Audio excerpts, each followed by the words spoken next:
So, it's interesting because, I've never, prior to having these accounts, I was never really into social media. I always had a private account. I had a corporate job. I was not, just sharing some stuff here and there with my friends and family. But, I think my story within the political world and what I am now, what I'm doing now, what I've been doing, it started actually like in 2017, 2018. So I was a registered Democrat. I actually grew up with a very conservative Latino family. As most of us, we grew up very religious, family oriented. You got to go to school, like all these conservative social values, I would say. And what happens is when you move here and the Democrats really own everything, the media, they're not the counterculture. They're the culture because they own every institution. Every institution is with them, whether it's education, Hollywood, all these corporations. So, I was naturally in college a Democrat, what I thought was the party of the people. Really loved Obama, was not really a Clinton fan, like huge into her, but not really. It was more like Obama was interesting and well-spoken and charismatic and, a good-looking guy, the whole thing, right? So anyways, fast forward, I'm sure you heard in my Vice video, I voted for Clinton in 2016. I didn't really do it because I was sold on her or anything. It was more like the misinformation, the propaganda. And, I wasn't in this like social media political world where you can get alternative news. I was still, looking at the Washington Post as a reliable source, looking at CNN as a reliable source. As it should be in a perfect world. As it should be, right? So with that being said, I remember when the Trump presidency started, it was so chaotic, and it was really just chaotic because of the media, not because of anything that's going on right now outside of the streets, right? Like it's not what they say. That your neighbor hates you, everyone hates Black people and immigrants and this, and white people are terrible, and all these things that aren't true. I'm sure like I live in a building with multiple races and cultures, and there's gays and lesbians, and no one here is disrespectful to one another. And I think that's most of America. Obviously, we do have exceptions of racists and people that hate immigrants, but I think it's the minority of the population. So anyways, there was a point in time where it just clicked to me. Like, I'm like, Trump is doing good things. Like, this is not a bad thing. This is not a bad thing. I agree with this. I agree with that. And then you just kept seeing the outrage and the media just portraying this guy as the devil, Hitler, Nazi, white supremacist. This is bad. That's bad. And slowly but surely, I think the veil started thinning for me. And I was just like, dude, like, this is just crazy. You guys attack this guy every day, no matter what he does, even when it's something that is positive for all Americans. You can't even say anything nice. Like, it's just getting weird at this point, right? So I decided to like unfollow, especially on Facebook and Instagram, like every single one of those like reliable sources of like media, and just go down my own rabbit hole and start like researching. And, I ended up finding all these things about like human trafficking and how Trump is actually the one that is, helping that stuff, and what's going on at the border, the legal trafficking, Obama behind, to Fast and the Furious operations, like so many things that I was like, holy shit, like Trump is the good guy. Like, it's just, it is what it is. Like, I was wrong, many people are wrong. And it just started for me that way, right? And I went on a year of following people like mainstream conservative, Candace Owens, Charlie Kirk, people like that. Also, people that you would consider like conspiracy theorists like Alex Jones and whatnot. Eventually, I ended up connecting with someone. She's running for Congress. Her name is Ana Paulina. And she really encouraged me to start my own like social media channel. She's like, we need more Latinas. We need people talking about human trafficking. We need to build like this online like communities and spread the information and try to recruit people into the party, blah, blah, blah, blah. And I said, you know what? let's do it. So I started on Twitter. I just started posting info. Everything was, I was making videos on YouTube. I was posting them, and I started getting a following that way. Later joined Instagram, continued to do the same thing. And at first, to be honest with you, my page was kind of like a meme page, like mostly like trolling, like politicians and, just like laughing at the crazy, left, and posting things about vaccines, which we can't even talk about anymore.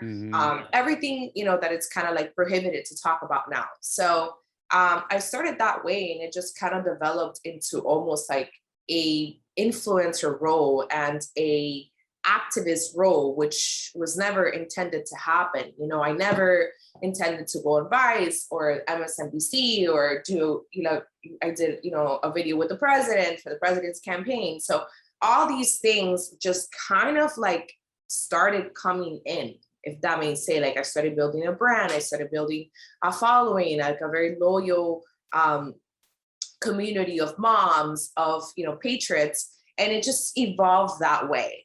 So, we did a lot of work for Trump's campaign, and that's where we are now. We obviously, we lost the election. It's a very touchy subject for some people. Some of us believe it was stolen, some people don't. But now we're just kind of like trying to figure out what we do, because we are in the crossroads. We are at the crossroads. Every American is. And I think, I speak to, I'm a normal middle-class girl, I have friends who are very wealthy. I have friends who are just like me. I have friends in all sorts of areas, if you may say, of the economic spectrum, and everybody kind of feels the same way, even the very rich people.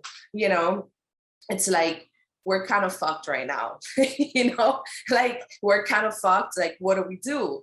And so, we're kind of building a community here in Miami. I always tell people to get locally involved, know who your city council is, know who you can replace at the school board level, things like that. So that's kind of my story in, less than 15 minutes. Yeah. So, first of all, it's interesting to see how politically your perspective can shift once you gather all of the information, or at least information that isn't geared towards one side, or that is, dare I say, manipulated information. And I think that's just and whether it doesn't matter what side you reside with, doesn't matter, what necessarily your beliefs are. But I think if everybody had the clarity to be able to make rational decisions by just actually doing the work themselves versus being told what to do and just leaving it out for somebody else, the world will be a much better place, because then you'd be opinionated for the right reasons, because you would have all the information. Then you can make your decision based on all the information. Like, of course, it's going to be one-sided when you are collecting information that is targeted to one specific agenda, and that's all the information that you have at your disposal. Well, of course, your decisions are going to be based on that information. So, that is interesting. My question to you is, where is this going? What is your goal with all of this? What's the purpose? What's the plan? And I guess, like, what's the end result? Yeah. So like I said, to be honest with you, I started, like many of my other colleagues, it was just honestly sharing info. Most people had either regular corporate jobs, and they had a different persona on the internet, or they had their own businesses like I did, or I do. And that was it. It was like, there wasn't an end goal. You understand? Because sometimes people start a channel to, I'm going to do fashion styling, or, they started with a purpose. So I'm going to review this, like, I want to become a media personality or be the next Joe Rogan. And for us, like, at least our community, it was about sharing info and being the media. Like, that's where there's a saying called "We are the media now," right? We were bypassing the media establishment and giving the people direct access to stuff that they didn't. So there wasn't an end goal. We were just sharing info as like a part-time, like fun, cool, internet nerd experience. There wasn't anything to it. It became a lot more serious, I think, around like I was already doing stuff like 2019. I visited the press. I went to the White House like 2 times. I did the Vice stuff, but those were just things that were coming to me naturally. I wasn't necessarily like seeking them. You understand? Yeah. I just started getting involved, networking, stuff like that, and people found my content. I used to do a lot more videos. Like now, I'm just kind of like you, like keeping up with my account, like not necessarily producing anything, not doing anything too much. Yeah. I'm kind of like in a hiatus right now. But, before I was putting out a lot more content where people were seeing it, sharing it, and saying, we want to be like, come to our podcast, come to this, come talk on this news network about XY immigrant issue. Let's have a debate, stuff like that. I think for me, things changed was COVID, because everybody became an activist. Everybody was involved. Everybody was fighting, right? So I was never doing any local activism. I knew who my mayor was, whatever, stuff like that. But I didn't know my city council. I had no idea. We didn't really know much of our city or who's in charge of our city. And that became very real, and we became very involved when COVID hit. So when COVID hit, that's when I started really getting involved in local politics, right? And I don't know if you know this, but I am the person, literally the only citizen in Miami-Dade who sued the county for their unconstitutional mask mandates. So that was, so that I was the only citizen. I got my followers. We got Anthony Sabatini to be the lawyer. We fundraised $2,500. We gave, obviously we paid for the attorney, all the legal fees, all that stuff. The case really went nowhere because we had a first hearing. The judge wanted, I forgot the proper legal term, but there was going to be another hearing. And that's when Governor DeSantis signed the executive order to drop all the masks, blah, blah, blah, blah, across Florida. So our case kind of was like dismissed. At one point they did side. I think DeSantis did that. Our local government was still trying to implement stuff, even though the governor said no. I think what ended up happening was the judge ended up dismissing the case. That's what happened. Because a lot of times they don't want like the heat. They don't want to, the judge doesn't want to be exposed to the media and stuff like that. So they'll just like dismiss the case. And then that's what happened. Once we were going to appeal, DeSantis drops everything and everything is just kind of like mask free. So after that happened, I started getting a lot more involved here in the local arena, if you may say. Mm-hmm. So we are now at the crossroads, which is we have local patriot groups that we've started. Some of them have funding, some of them are trying to get funding, and we're trying to be organized at the local level. So I'm in e-commerce. I have my own business, which really has nothing to do with my account. Obviously, I get some sales here and there, but and even before that, I used to have a travel agency prior to COVID. Like it had nothing to do with any of this that I was doing. That's how I made my bread and butter. And now it's transitioned into more of a brand. And we are working, I was on a call earlier today. We have a mom group now. Those moms are really focused on the school board, right? Who's running up for re-election? Can we get some of our people to run? What are the requirements? How can we train them? Stuff like that, right? Now we also have a local, I'd say like patriot group, which is being funded. And they are basically, we're gonna be kind of like the opposition to the local government, right? So we want to put people in the city council and the city commissioners. We want new mayors. We want to clean up Miami-Dade, and it's going to be through these organizations. So right now, that's part of like my activism. I'm an entrepreneur. Like I said, before COVID hit, I had a boutique travel agency. I was doing great. COVID killed my business. Now I'm in e-commerce. I make some money off my account here and there, but it's not something that was ever meant to be like a business or a source of revenue. I think it may be, but I'm kind of in a hiatus right now because it's been very tough for us that we're part of like the MAGA movement, and we were trying to get the president reelected, and we went through so much shit, like just insane amount of shit, right? from the media attacks to even Antifa, like doxing us, coming after us, all that shit like really weighs on you. And, you know, I have to focus on my business. I have to make it grow. You know, things have been a little shaky because I've been spread thin with so many things, right? And the reality is that not a lot of people take initiative. There's a lot of talk, there's a lot of complaining. We're pissed off about this, we hate that, but there's very little people who are gonna take the initiative to say, we're gonna look for the new mayor, and we're gonna fundraise money, and we're gonna do this, and we're gonna do that, right? So this is a time for me, especially this last quarter of the year, where I'm putting focus back on me, back on what matters, my personal growth, my business. I'm gonna see what I do with this brand that I have, the Wake Up with Linda brand, because it has become extremely complicated to have a voice on social media. You know, last night I reposted some of my old content on vaccines, and then I woke up this morning, my account had logged me out because of a story that was against their freaking rules, whatever it is, of harmful information. So, you know, that stuff is just like, it just weighs down on you, dude. Like, it's just, is it even worth it? You know, I might just do a podcast. I may just do a morning show. I'm kind of like on that, like, organization stage, if that makes sense. Yeah, I mean, that's honestly why I started my podcast in 2018, and you know, posted here and there, didn't really do much of it. And then year ago I started posting about a year before COVID hit. And then during COVID, my numbers started spiking, and I'm like, wow, there's something here. And then I was like, wow, I actually get to, because the whole point of the podcast is to be able to talk about the things that you want to talk about. It was a passion project that can potentially become an enterprise if you are strategic with it, right? It could be the cornerstone of your brand.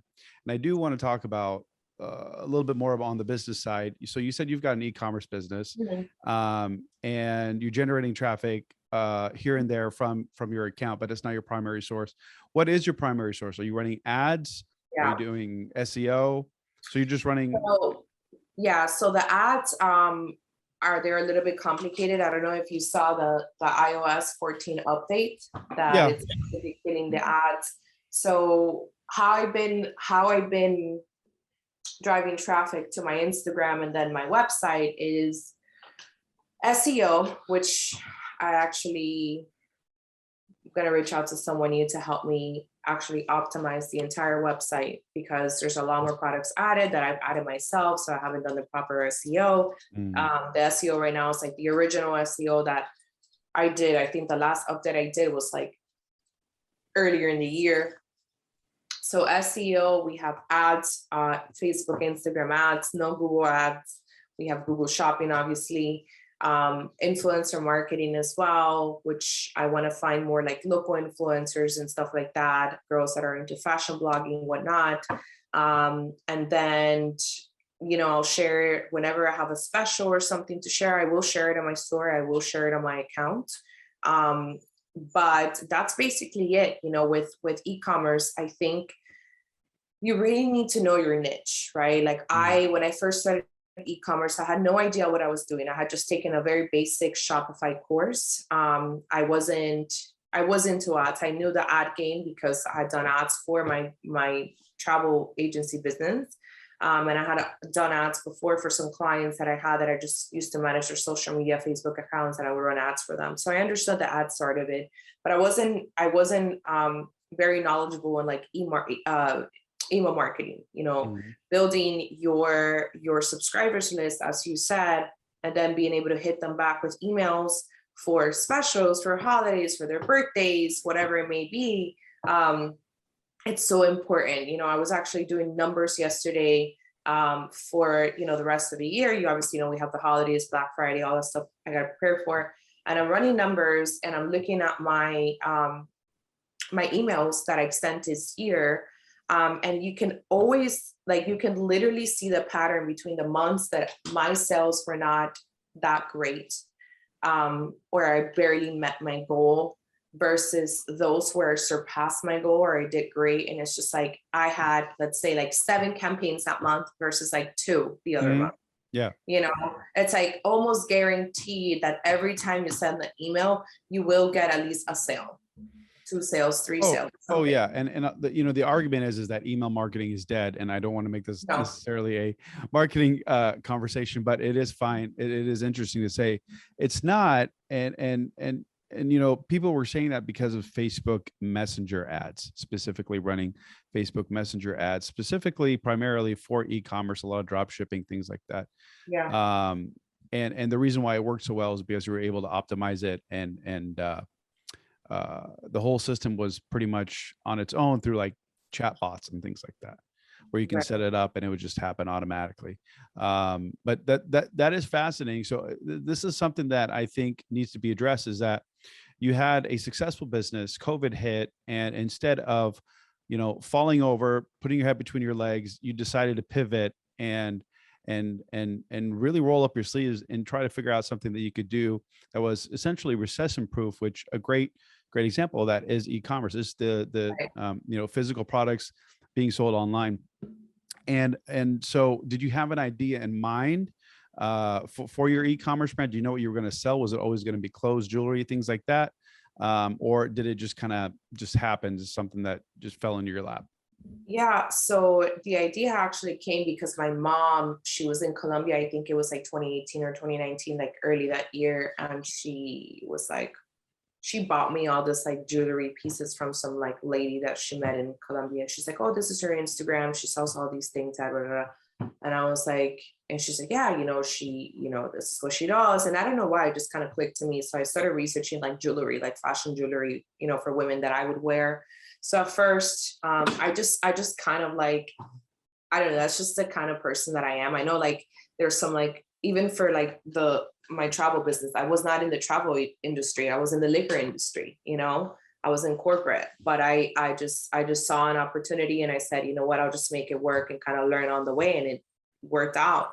So I said, I'll just do the same thing with e-commerce. Like I'll just try out the jewelry and see if it works. Like women are always going to be buying jewelry, right? Like, yeah. Especially if it's like affordable and stuff. So I just kind of, bought a bunch of things. I bought like $2,500 worth of merchandise, which was way too much. I should have gotten like 500, but I didn't know what I was doing. So I got like, 20 different things, chains, earrings, things like that. But there was no strategy. There was like now that I know what I'm doing, I'm like, holy shit. Like I was just so like unorganized. Like I just bought like whatever, like I didn't even look at trends of like jewelry that was like, in style. Like I just honestly didn't care. I still had my main source of income. So to me, it was just like, whatever, like I'll just, if it fails, it fails. Right. So I did that. And the jewelry that I got, it was okay. It was good. It was cute, some of the stuff, but it wasn't the best quality.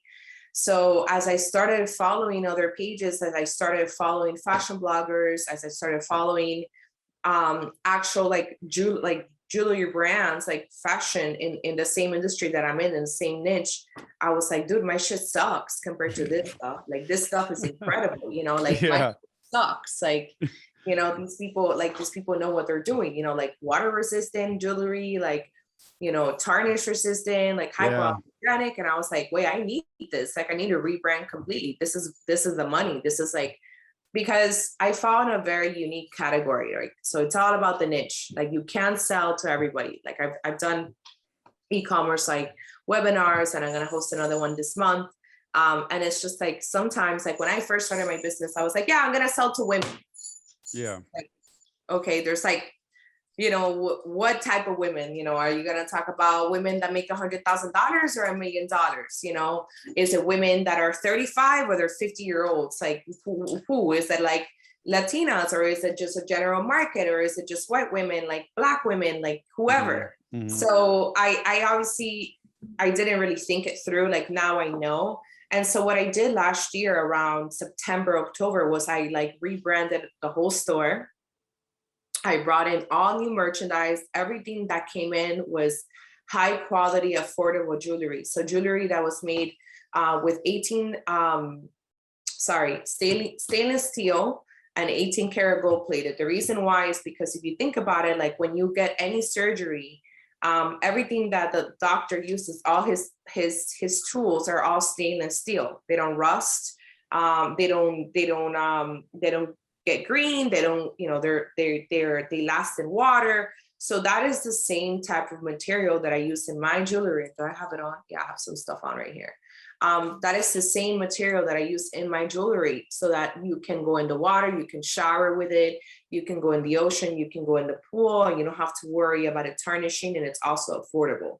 So, I fall in that very unique category. And ever since I made that change, and I fixed my branding, my marketing, the ads, everything, just obviously sales. You could see the improvement in sales, repetitive customers, building brand loyalty, things like that. And what is your company website? So it's actually a Spanish name, and I can tell you that it's called 𝙗𝙗𝙗𝙗𝙗𝙗𝙗𝙗𝙗. It means the holy market.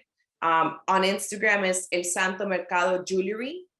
And it's actually, again, this was like an experiment for me. So I had the name of that. I had that website, that domain from before, from years ago, in a little like Colombian market, like a 2-month project that I had for a Colombian market here in Miami called El Santo Mercado. And I just had that domain there for a very long time. And I'm like, you know what, I'll just use it. So you said you've got an e-commerce business, and you're generating traffic here and there from your account, but it's not your primary source. What is your primary source? Are you running ads? Yeah. Are you doing SEO? So you're just running. So the ads they're a little bit complicated. I don't know if you saw the iOS 14 update that it's getting the ads. So how I've been driving traffic to my Instagram and then my website is SEO, which I'm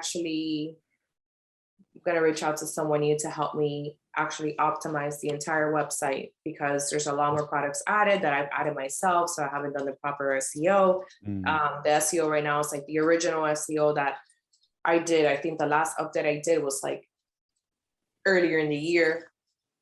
So SEO, we have ads, Facebook, Instagram ads, no Google ads. We have Google Shopping, obviously. Influencer marketing as well, which I want to find more like local influencers and stuff like that, girls that are into fashion blogging, whatnot.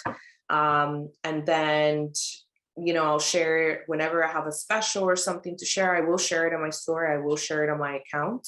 But that's basically it. With e-commerce, I think you really need to know your niche, right? Like when I first started e-commerce, I had no idea what I was doing. I had just taken a very basic Shopify course. I wasn't into ads. I knew the ad game because I had done ads for my travel agency business.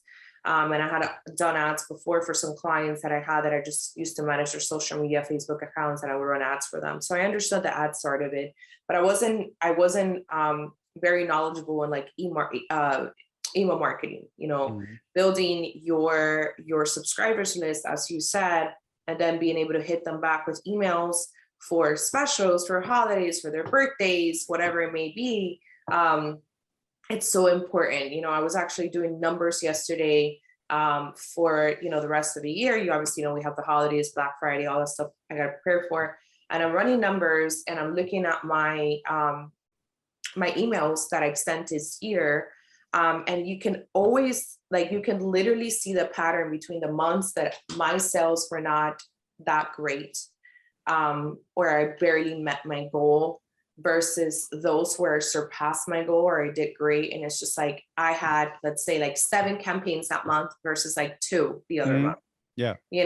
It's like almost guaranteed that every time you send the email, you will get at least a sale. 2 sales, 3 sales. Oh yeah. And the argument is that email marketing is dead. And I don't want to make this necessarily a marketing conversation, but it is fine. It is interesting to say it's not. And people were saying that because of Facebook Messenger ads, specifically running Facebook Messenger ads, specifically primarily for e-commerce, a lot of drop shipping, things like that. Yeah. And the reason why it worked so well is because we were able to optimize it and the whole system was pretty much on its own through like chat bots and things like that, where you can Right. set it up and it would just happen automatically. But that is fascinating. So this is something that I think needs to be addressed, is that you had a successful business, COVID hit, and instead of, falling over, putting your head between your legs, you decided to pivot and really roll up your sleeves and try to figure out something that you could do that was essentially recession proof, which a great example of that is e-commerce. Is the Right. physical products being sold online.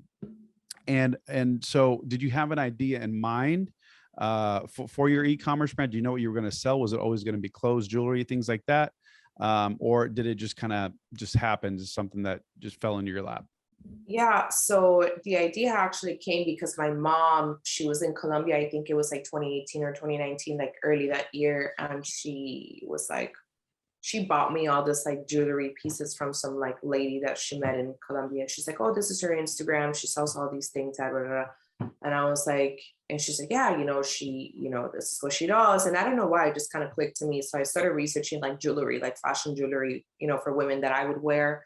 So at first, I just kind of like, I don't know, that's just the kind of person that I am. I know like there's some like, even for like my travel business, I was not in the travel industry. I was in the liquor industry, I was in corporate, but I just saw an opportunity and I said, you know what, I'll just make it work and kind of learn on the way. And it worked out.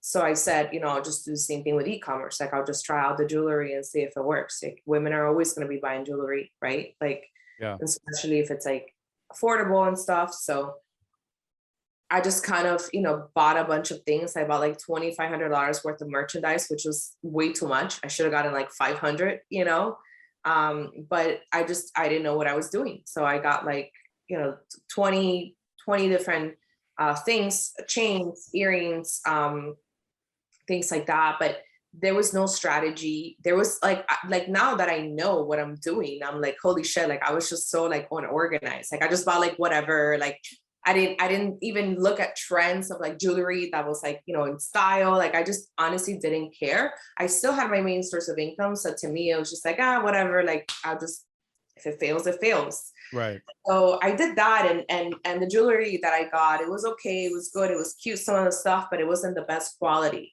So as I started following other pages, as I started following fashion bloggers, as I started following actual like jewelry brands, like fashion in the same industry that I'm in the same niche, I was like, dude, my shit sucks compared to this stuff. Like this stuff is incredible, like Yeah. my shit sucks. Like, these people know what they're doing, like water resistant jewelry, like, tarnish resistant, like hypoallergenic. And I was like, wait, I need this. Like, I need to rebrand completely. This is the money. This is like, because I found a very unique category, right? So it's all about the niche. Like you can't sell to everybody. Like I've done e-commerce, like webinars, and I'm going to host another one this month. And it's just like, sometimes like when I first started my business, I was like, yeah, I'm going to sell to women. Yeah. Like, okay, there's like, what type of women, are you going to talk about women that make $100,000 or $1 million? Is it women that are 35 or they're 50-year-olds? Like who is it, like Latinas, or is it just a general market, or is it just white women, like Black women, like whoever? Mm-hmm. So I obviously, I didn't really think it through. Like now I know. And so what I did last year around September, October was I like rebranded the whole store. I brought in all new merchandise. Everything that came in was high quality, affordable jewelry. So jewelry that was made with stainless steel and 18 karat gold plated. The reason why is because if you think about it, like when you get any surgery, everything that the doctor uses, all his tools are all stainless steel. They don't rust. They don't get green. They don't, they last in water. So that is the same type of material that I use in my jewelry. Do I have it on? Yeah, I have some stuff on right here. That is the same material that I use in my jewelry, so that you can go in the water, you can shower with it, you can go in the ocean, you can go in the pool, and you don't have to worry about it tarnishing, and it's also affordable. So, I fall in that very unique category. And ever since I made that change, and I fixed my branding, my marketing, the ads, everything, just obviously sales. You could see the improvement in sales, repetitive customers, building brand loyalty, things like that. And what is your company website? So it's actually a Spanish name, and I can tell you that it's called 𝙤𝙬𝙬𝙀𝙗.com. It means the holy market. On Instagram is 𝙤𝙬𝙬𝙀𝙗.𝙩𝙬𝙀. And there it's actually, again, this was like an experiment for me. So I had the name of that, I had that website, that domain from before, from years ago, in a little like Colombian market, like a 2-month project that I had for a Colombian market here in Miami called El Santo Mercado. And I just had that domain there for a very long time. And I'm like, you know what, I'll just use it. I'll just use this domain. At first, my idea at first was that it was going to be like a Christian brand. So the Holy Market was like a good name for it at that moment, Yeah. It just, I didn't think about it. So far the name's working. I may change it, I may not.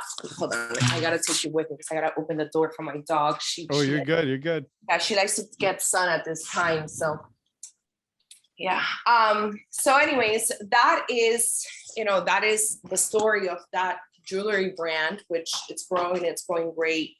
I do everything here from home. Actually, some of my space is out here, but some of my things are back here. But I do want to create other brands. I obviously have to have this brand automated and good enough where I feel comfortable, where I can launch something new, right? Because you know how it is. If you spread yourself too thin, you're just not gonna, sales are not gonna match your level of energy. No, unfortunately, that would have been great though. I like the name. I think, first of all, it's not the usual, right? It's gonna stick in, it's gonna, you're gonna remember it, even if you can't pronounce it correctly. Right. I've been married to a Latina for almost a decade, and I've yet to learn Spanish. So I need to figure something out. But I do understand a lot, of the speaking. I think having being bilingual definitely tends to help with learning or understanding of various languages. But I think it's great. And I think I can see you kind of gearing towards, like, have you ever thought about doing like a man's brand, jewelry brand? Because there's a lot of guys, like, I always decorate. So my wife, her cousin makes these like bracelets in Mexico. And they're in my little case there, but they're really cool. They're like beads, and they're like jade and whatever, and I'll wear them like with my watches or whatever, and they're nice. And like, and I would buy stuff like that. I like necklaces, like simple necklaces. I'm not like fancy. This is the Lebanese flag, just that I had custom made on Etsy. It wasn't very expensive. This is something else that, so I know a lot of men that would buy, jewelry like that. I can see that being a big niche. Maybe that's something that you'd want to shift to once you're. I have gotten inquiries and requests from men for sure, and I got hit with an ad the other day by a brand. I think it's a unisex, but the whole ad made it seem more manly. I think it's called Jackson or something. I want to look into them. They had a really cool ad. But yeah, basically that's the story. And I think that social media, even though from the political social aspect of things, which is killing us, like we can't share anything, we don't even know what to share. I do think social media for growing your brand is incredible. I was in the travel stuff, and I wasn't necessarily like I was telling my friend today, it's not my passion. It's not, it wasn't, I didn't really care for it, but it was paying my bills. And I tell people now, I like what I do now, but it's not like I'm passionate about jewelry either. I do like fashion, I wear them, I live with them, But what's nice about what you're doing now, you get this formula down. Oh, yeah. You can take your profit and go invest it in some other things, real estate, whatever the case may be. You can literally build quite the portfolio and make money when you're sleeping, and then do the things that you want to do because you have the financial backing to do so. That's literally the point. So that's why I was telling you that, like, with my page, like I used to barely, even now, I mean, I haven't gone live in a while. Like I just haven't produced anything. I mean, I used to just have like weekly videos, and I had a whole like, this was obviously prior to like all the crackdown on social media. You know, but now I have a very powerful brand, and with the affiliates that I have, the clients that I've worked with, that I've done ads for, I have, higher purchasing power than somebody with 1.2 million followers, And that's the thing. Plus your engagement though is, not to interrupt you, but your engagement is super high. Super high. Super high for the amount of followers that you have per engagement percentage ratio. Like if I were to, back when we were like hiring influencer marketing, you're the exact person I would go for. It isn't someone who has 5 million followers. You're like, fuck this person. I'm telling you, because one of my affiliates is my girlfriend. She owns a brand. I'm sure you've seen me post about it, Agent Natur. It's actually very famous now. And I, last month she was like, obviously you can't say anything. She's like, she shows me like what I've sold. She's like, you sold this much, and it was like 3 weeks into August. And she's like, you sold this much. And then this influencer with 1.2 million followers in the beauty industry has sold $99, one sale. Wow. And then this supermodel that she hired, more for brand awareness, like she wasn't really trying to get sales from, like brand recognition from one Victoria's Secret model who doesn't want that. And she hired her. She paid a ton of money for all these models to post a picture with her stuff. And 𝙝𝙗𝙗𝙗𝙗, I think is her name. She sold $500. So and 𝙝𝙗 has like 6.9 million followers or something. But what's the engagement on her 6.9 million followers? I haven't looked at her numbers. I just know like the sales info. And that's the other thing, is that like, what's the niche? So like if she has 7 million followers, even if her engagement is high, if the product doesn't match the industry or niche, then it's absolutely pointless. But it would, because she's a supermodel, and they talk about skincare and hair, beauty and blah blah blah. But the point is that my point to this is that micro influencers obviously are just a better deal, number one, and number two, that I have to do something with my brand, my Wake Up with Linda brand, because this table, because it's really powerful. It's very, very powerful. I mean, I've basically, me and another influencer, we're the ones that have built the momentum going here in Miami for the political scene and the activism that's going on.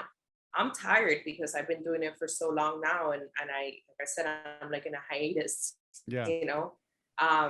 But we have built a pretty large, I'd say, community here in Miami, and it's almost like a social responsibility now. It's like I was on a call today and I was telling my girl, I'm like, I need you guys to like carry the torch for a little bit, because I have a lot going on.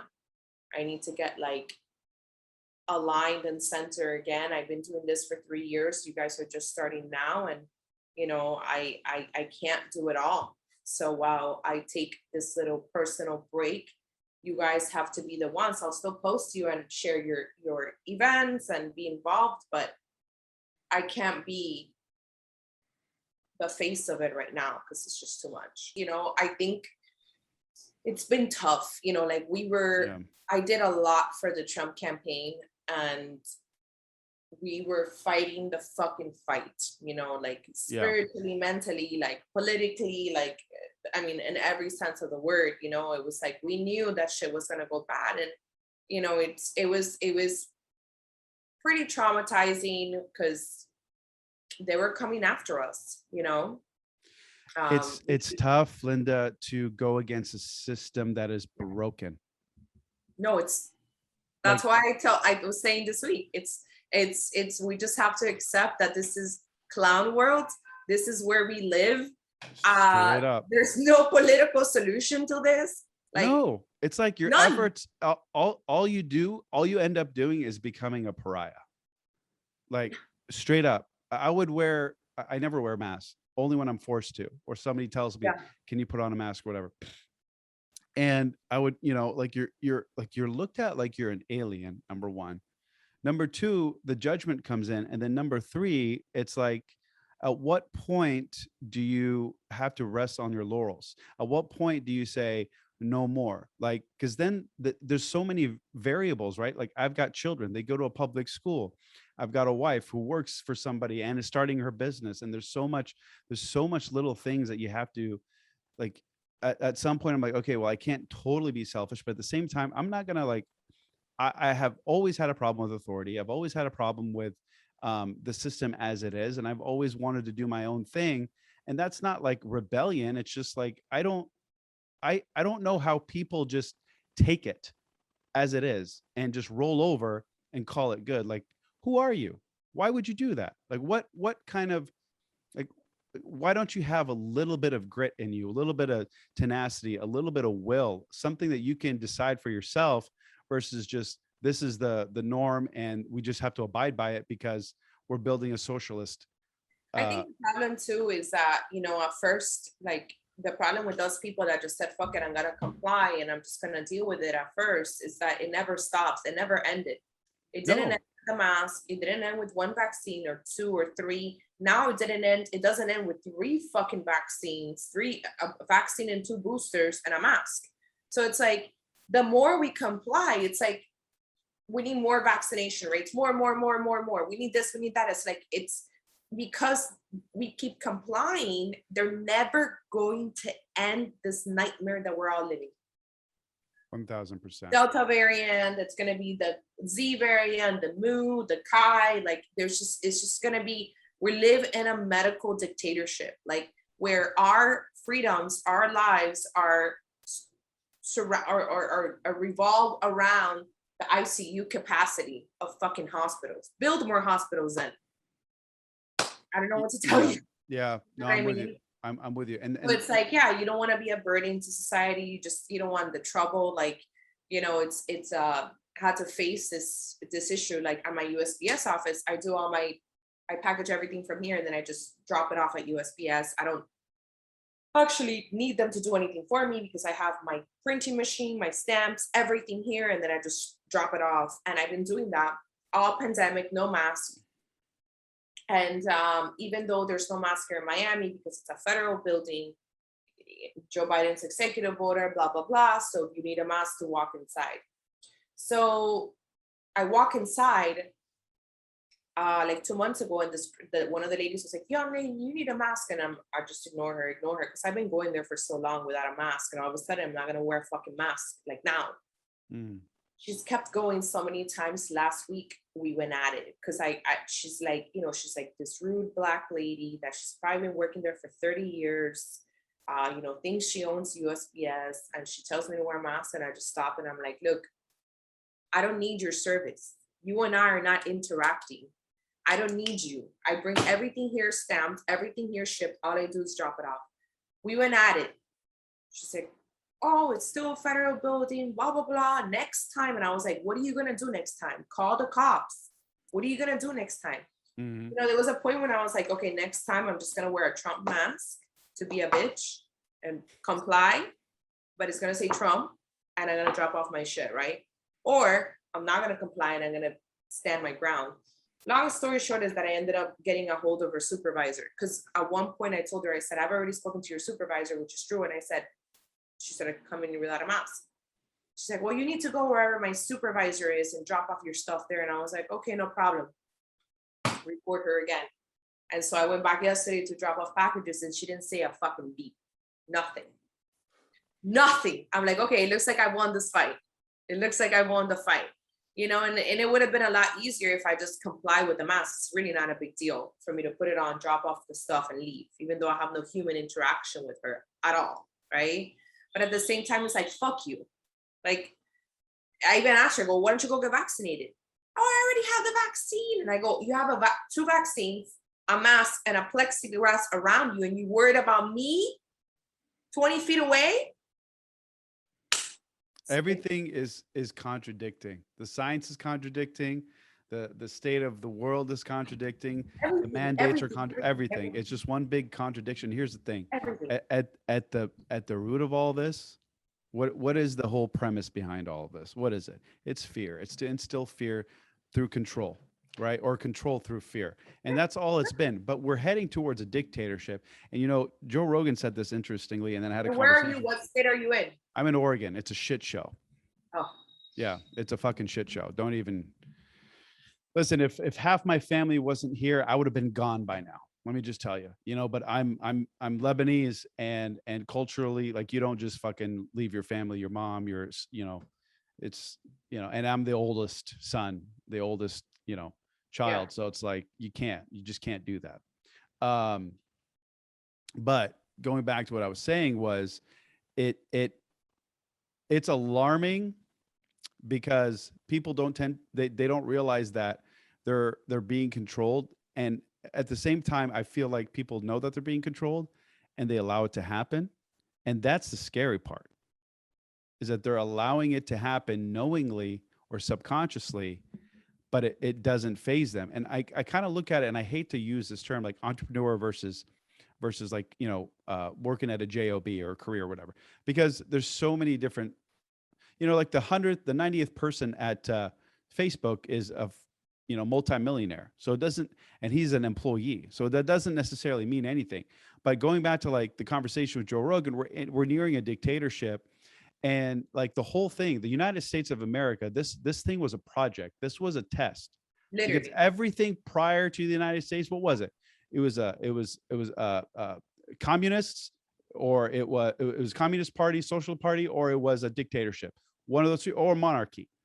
That's all that we had to go by. This was an experiment that allowed people to have the freedom to do what they want to do. And guess what ended up happening?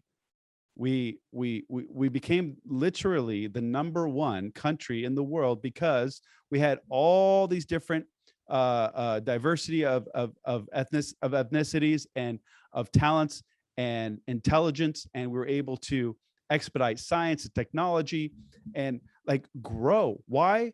Because we had the freedom to do so, and it worked great. But now they're wanting to reel us in and control the whole system through fear. For what purpose? Like, what is the purpose behind this? I just think more enslavement. I think that they know that. I don't even, sometimes it's just like with the push from this vaccine, right? I'm like, why are they pushing it so hard? Like, I want to go backwards though, Linda, to go backwards. Does that make sense? Like, why are we going backwards? Yeah. Like I just, as a civilization, why are we going backwards? I think it's also like, I don't know how you, where you fall in the spiritual realm or religious thing, but I also do believe, and I believe for a while, since like 2018, that it's a spiritual warfare, war on consciousness. 1000%. Right? We're in our last days, my friend. Yeah, like the war on consciousness is insane. It's like we're living in the upside down world, where, my friend called me this morning because he's a reporter, and he was telling me about some judge in California. And then, he's like, oh, my followers think that just, you just go to the judge and you give them the right science. And then he's like, what they don't understand is that our system is so corrupt that the judge doesn't give a fuck about science. The judge gives a fuck about his buddies that are Democrats, yeah, and siding with the Democrats in California. Yeah. So you can show them the science that the mask don't work, or the vaccine doesn't work, or herd immunity is the way, natural, blah, blah, blah. They don't give a fuck because Fauci said it's not true. So we live in this world where reality, where truth, it does not matter to the establishment. It does not matter. In fact, I'll probably post it later because, again, I've been so busy, I haven't been able to like post content. But last night, I found this crazy story. So the New York Times wrote a whole page on Afghan women not being able to, not being able to go to school anymore under the Taliban rule. So they have an entire, when I tell you an entire page, where is it? It's right here. I know you can see it probably. Again. So New York Times, this is the name of the title. It says, new Taliban chancellor bars women from Kabul University. This is a whole fucking page, and the New York Times print dedicated to this, to this, right? To this supposed ban of women. Yep. And then you go, and if you go to Google, NPR, CNN, I mean, all these publications, right? Where did they come up with this news? They wrote, all these major publications wrote this lie based on a fake tweet by a student of Cabell University that pretended to be the chancellor of the university. Now, so they go with the story to continue to push their pro-war machine talk about rescuing the Afghan women from the Taliban because they're being banned. The whole story is fake. They don't even verify the tweet before writing this entire elaborate story. Cabell University last night releases a statement, or yesterday, on their Facebook saying the recent, media, the recent tweets by blah, blah, blah are fake tweets. That's not our chancellor. We have not banned women from blah, blah, blah. But it doesn't matter at this point because the damage is done. So we live in a world where it's just like literally the Truman Show, a fake reality, a fake president. Yesterday he did that whole thing with the vaccine on a fake backdrop. It's just like clown world. And that's the thing, is that it's happening all over the world. I mean, Lebanon doesn't even have a fucking government right now. Like everything is falling apart. I have family over there where I have nieces that are 20 years old who, because they work for the United Nations that their older brother works at, and he was able to get them a job. It's their very first official job, and they are generating more income because it's in US dollars than their parents that have been working. One is a physician, just FYI, and the other is a school principal, and they've been working for over 3 decades. And here are their little children making more money than they are because the value of the Lebanese lira is worthless at this point. Like it's nothing. And and then the bombing, and then this, and then that. And just like everywhere you look, it's a pandemic, and it's not just this virus. Right. It's just insane. Like if people were to really look at how things are happening around them and weren't so, let's just say, first world problems, because we're dealing with first world problems for the most part. But then like we're getting to the point where it could lead to some pretty serious and devastating situations. And then I think about like, what kind of world are we building for our children? Like what's going to happen in 20 years, 30 years, 50 years? What kind of world? What's the landscape look like? It's scary. It's a scary thought. Scary. Yeah, because, we can go back, like I can easily disconnect. You can easily disconnect and like not care, Yeah. And say, well, fuck it, who cares? We're not gonna, and I actually don't even look at anything Joe Biden does. I don't look at a single press conference, State of the Union. I don't know what the fuck he's doing. He could be playing with nuclear weapons. I don't know. Right. But, we can easily disconnect. Yeah. But the reality is that like, we're in a situation where we don't know if next month credit card companies are going to say you need a proof of vaccine to continue to have credit with us. Right. Yeah. We don't know if next month is like no state travel, airlines are going to go no travel if you don't have a vaccination record. I mean, you just literally don't know. So it's just like it is. And 12 months ago, that was like conspiracy theory. The whole vaccination to be able to, the vaccine card to be able to fly, right? That was a conspiracy theory. Oh, that's not going to happen. Oh yeah. It is. It's a cruel. Well, I gotta let you go because it's gonna be 6 p.m. here soon, and I gotta eat and go rollerblade before I gotta go. Well, have fun rollerblading. That sounds like a lot of fun. I'm not gonna lie. It's like what do you do for fun? Everyone thinks I have like such an interesting life. Like, what do you do for fun? Like, you must have so much to do. I'm like, nothing. Like, I rollerblade, I go to the beach, and I go to a kava bar. Everyone there is a right-wing Republican. That's it. That sounds like a great time. Go to habitsofthefew.com.